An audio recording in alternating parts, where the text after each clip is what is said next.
That makes sense as to why both Ness and Pichu are quite strong. Because they like the cloud, but you don't want to have that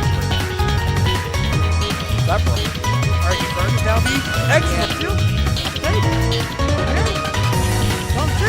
He's tired! Shouldn't be a dead. He's Octa slashes, that's quite sad. Nice combo right here, nice calling out. And now you will In Super Smash Bros. Ultimate, Sephiroth is a character which really shines thanks to his edgeguarding and ledgetrapping. A huge part of that comes from his absolutely ridiculous sword. That's quite big. That said, during a match, it isn't always obvious which option is the best. Should you go for the edgeguard or should you stay on stage and ledgetrap? And more importantly, how should you do it? In this video, we'll go over every move Sephiroth can use while his opponent is off stage and see how each one can stop them from making it back. Sephiroth's forward tilt really shines in ledge trapping since it can cover almost every option depending on the angle. The standard version covers roll, neutral get up, ledge drop and get up attack. The upward angle covers jump, roll and neutral get up against solo character, and the downward angle covers roll, get up attack, ledge drop, neutral get up and even certain ledge stalls.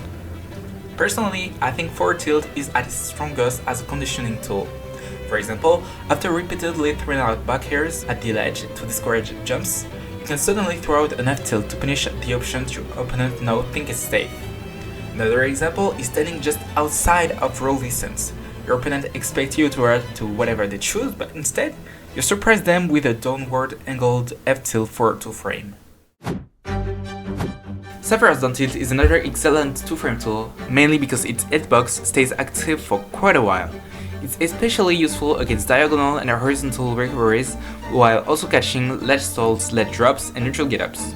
Depending on the opponent's percent and DI, down tilt can combo into a sweet spot up tilt or into an air, which can lead to an air backer at the ledge. Or maybe even some saucier setups. Most of the time I use down tilt against horizontal recoveries like foxes.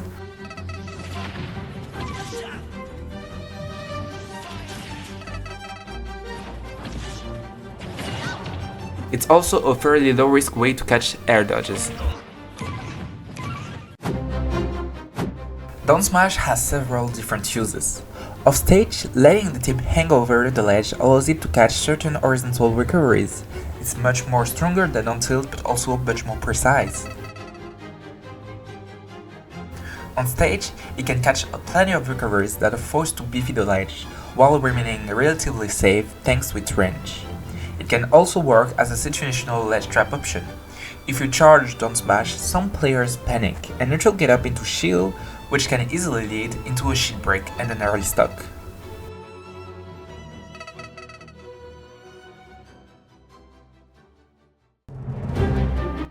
Down air is probably Sephiroth's most iconic edgeguarding tool, a massive spike that reaches ridiculously far below the stage.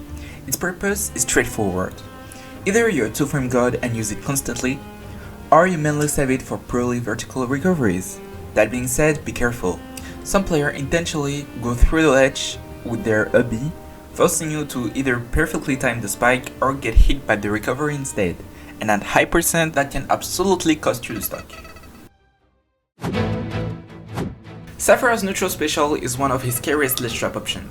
Level 2 charge, Mega Flare, can be used by pretending you mistimed your charge before suddenly releasing it. Level 3, Giga Flare, is where things become truly terrifying. Yeah, that's it. That's a really good catch. Like, literally. Personally, I like throwing out a fully charged Giga Flare early on, just to see how my opponent reacts.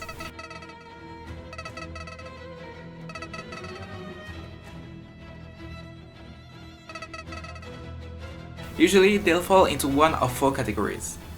They constantly time neutral get up, they jump or jump and air dodge, they roll, or they drop from ledge.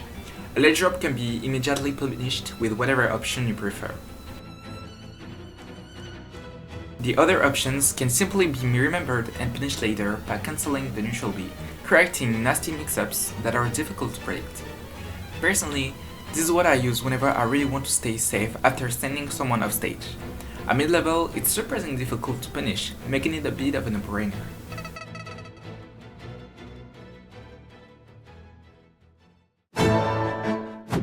Octa Slash has 3 main uses.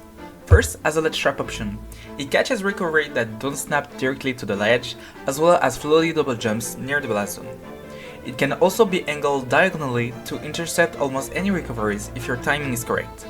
And let's be honest, if Octa Slash doesn't kill, it usually sends your opponent into another Edgeguard situation with no double jump and very limited mix-up options. Second, recovering from below the stage.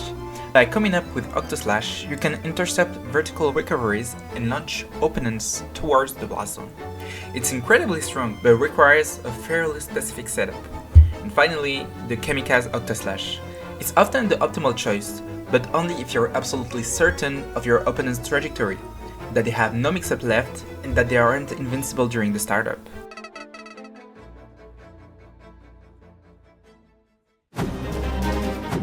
Cintilla is much more matchup dependent. Against characters with diagonal recoveries, it's amazing. It often forces them to recover closer to the stage, setting up an easy downer spike.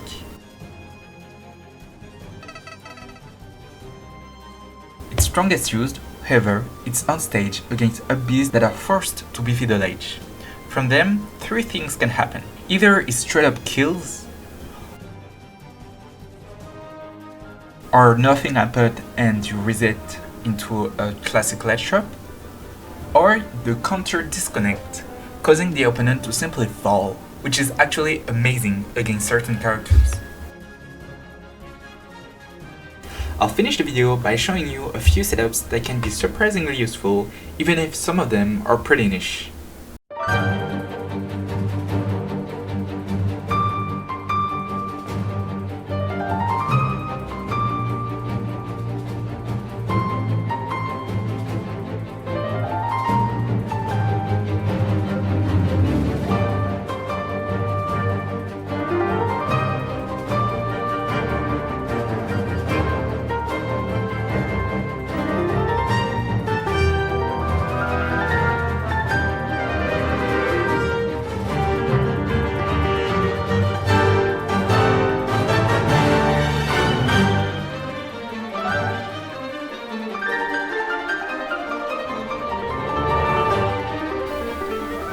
And that's it for today's video.